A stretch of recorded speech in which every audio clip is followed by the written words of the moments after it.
Hello guys, माझं नाव प्रगती बट्टेवार. आपण खोपोलीमध्ये खोपोली ॲनिमल रेस्क्यू ही टीम चालवते, तुम्हाला ते माहीतच असेल.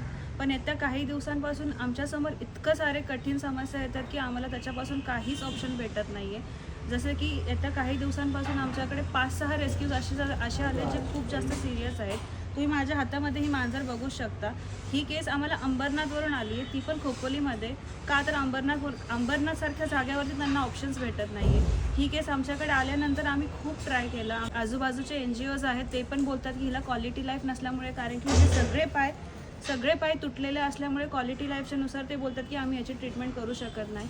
आम्ही खूप ट्राय करण्याचा प्रयत्न केला, पण जशी आम्हाला गाडी अरेंज झाली 1-2 तासामध्ये, पण हिने तिचा जीव सोडला. तसंच आम्ही काही दिवसांपूर्वी इसांबा फाट्यावरून एक डॉग पकडला, ज्याला ट्यूमर पण आहे आणि त्याला TBT कॅन्सर पण आहे. TBT कॅन्सर म्हणजे प्रायव्हेट पार्टमध्ये त्याला एक ट्यूमर असतो जो मेटिंगमुळे होतो.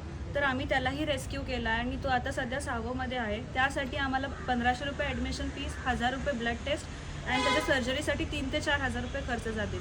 आम्ही मंथली कॉन्ट्रीब्युशन्समधून जेवढं जमेल तेवढं ट्राय करतो आहे, पण हे मंथली कॉन्ट्रीब्युशन छोट्या मोठ्या रेस्क्यूजमध्येच आमचं युटिलाइज होतात आणि आम्हाला ह्या एमर्जन्सी केसेससाठी काहीच उपलब्ध होत नाही. तर काही रेस्क्यूज, एवढे एमर्जन्सी रेस्क्यूज पाहता आम्हाला तुमची खूपच जास्त गरज लागणार आहे. आता आपल्याला खोपोलीवाल्यांना खूप गरज आहे की एकत्र येऊन काम करावं. का? कारण ते इथे भटक्या जनावरांना बघणारं कोणी नाही आणि आता आम्ही ट्राय करतो ह्यांना वाचवण्याचा.